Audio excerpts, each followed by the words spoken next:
The four paintings are titled The Voyage of Life, and as I've shared with you in the previous Jumpstarts, there are common elements in each one of the paintings. Number one, there's the Voyager. Number two, there's the Guardian Angel. Number three, there's the river. And number four, there is the ever-changing landscape. Now, let me just real quick remind you of the previous images that we've seen, because that will help you put this last one into context much, much better. The first one shows a little baby in the boat coming out of a tunnel. On a beautiful, still morning, the colors are so vibrant. And the boat is traveling from left to right. Now, in the next, that is called childhood, by the way. The next is titled Youth, and it looks like a little boy of about 8 or 9, and he's taking over control of the boat. Why? Because he is going towards a vaporous apparition of a castle up ahead, and that's what he wants. The next one, Manhood, which is the stage in which I find myself, although I'm quickly moving into this very last one. Manhood is where we see the Voyager freaking out because the waters are just churning and he's headed into rapids and he's praying to be delivered.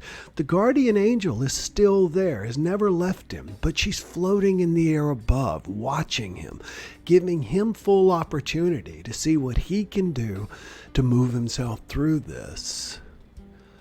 But he's standing up in the boat, which shows how we get in our own way, how we create our own perils, and then we beg to be delivered.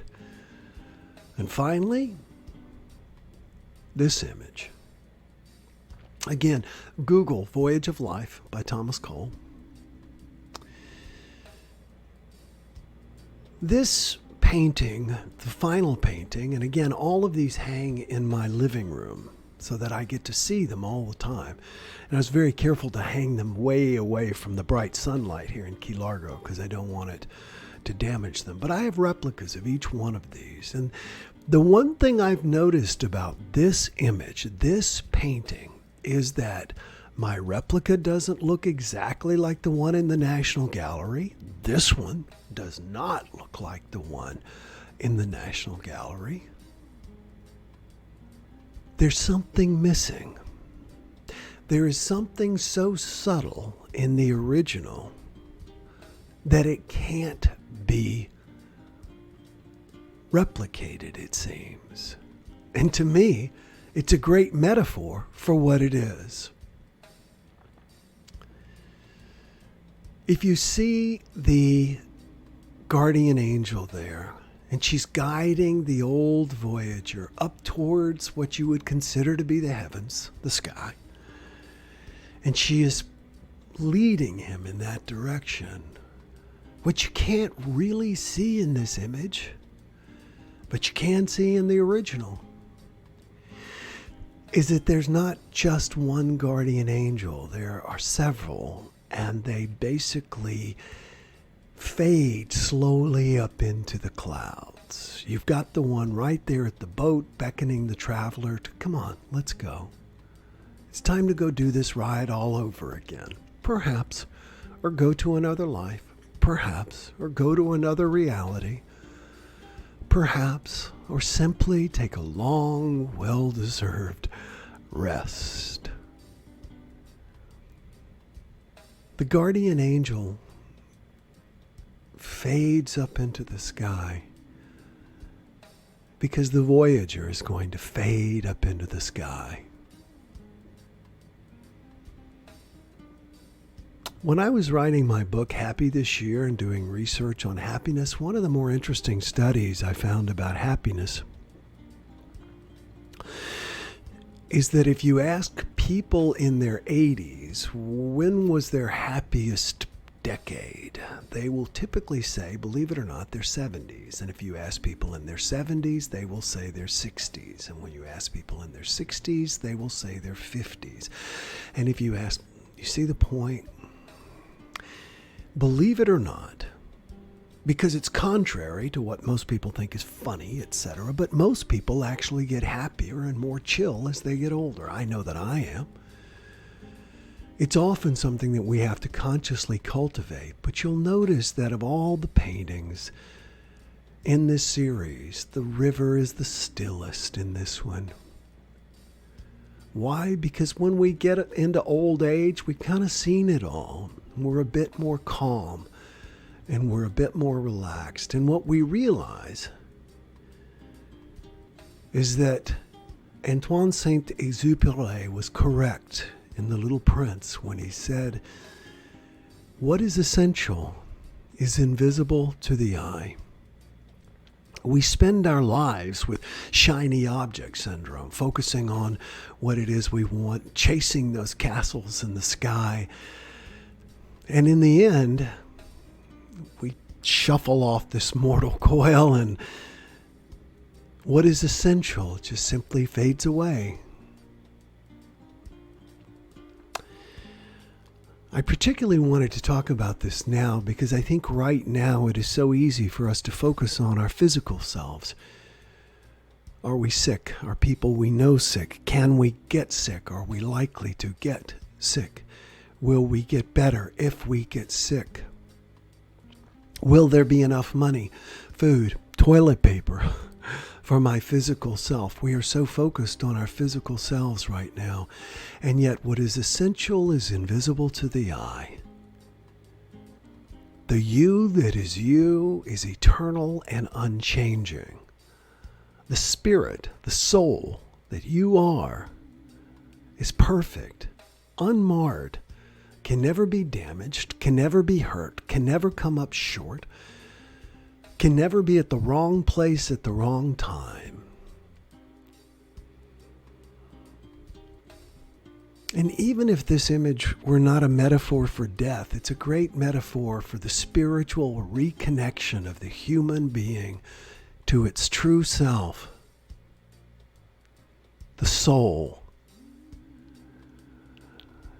Back before and during when I was in ministry, I would often like to read scientific reports that related to spirituality and to the spirit. And I had once read this article where they had weighed somebody moments before death, and then they weighed them moments after death, and they literally found a difference in their weight.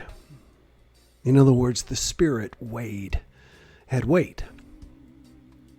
That was later debunked that I saw in another article. The thing is, it's almost as if as human beings we must see something and experiencing something as having mass for it to have value.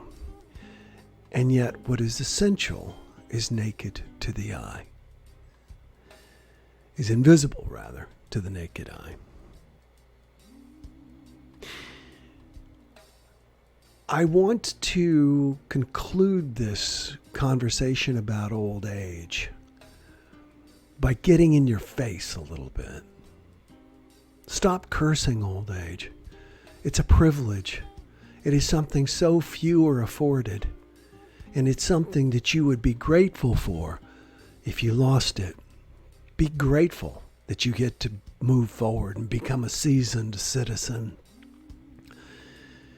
Don't resent the people who are younger than you now, who are feeling and moving more active than you are. You were there. Enjoy it for them. And you're more able to now enjoy yourself. And the last thing I want to let you know is that take care of your body, and the easiest way to do that is yoga. There's tons of online yoga programs, especially now more than ever. If you want to check out one I created with my ex-wife, it's InBliss, INBLISS, yoga.com. There's a 30-day free trial. But you're going to lose 70%. Take this in.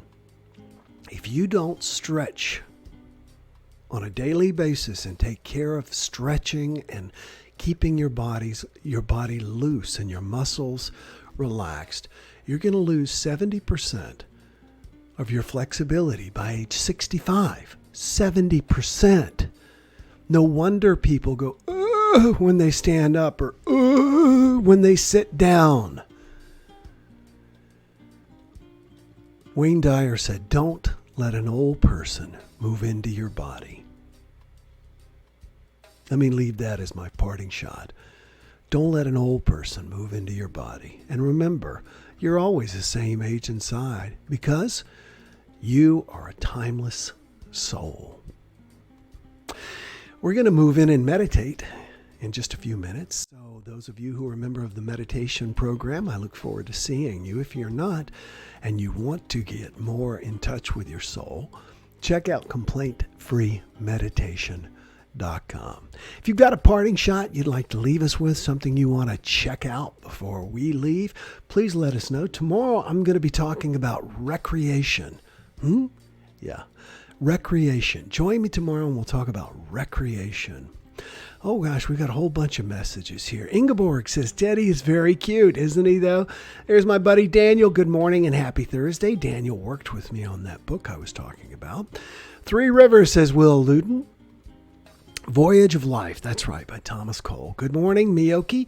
Patty Gay Young says, hi, everybody be sure and share. Click share, please, then say, I shared. Heather Ellis says, yes, be glad for your age and celebrate every birthday you have made, another lap around the sun. Ed Wilmot says, I was taught early on to stay young at heart. I love that. Love, seasoned citizen. Thank you, Michelle. I stole that. Believe it or not, if you don't think I quote everybody, I think I heard Rush Limbaugh say that one time. So yeah, you'll hear me quote everybody from John Lewis to Rush Limbaugh and Dolly Parton and George Carlin, everybody in between. Love you too, Willow. Good to see you. And Daniel says, good morning. Hey, there's my buddy Daniel. Glad to see you. We are going to be meditating in 10 minutes. So I'm going to check the Facebook group admission if anybody would like to be admitted to check it out. Now you have to go to Complaint Free Meditation first, sign up, try us for 30 days, and then cancel if you're not happy, all right? You'll be happy. I guarantee it. Thanks so much, everybody. Look forward to being with you tomorrow. Enjoy today. Bye-bye. No more complaining people. Their lives are changing. We're flying high, creating a complaint-free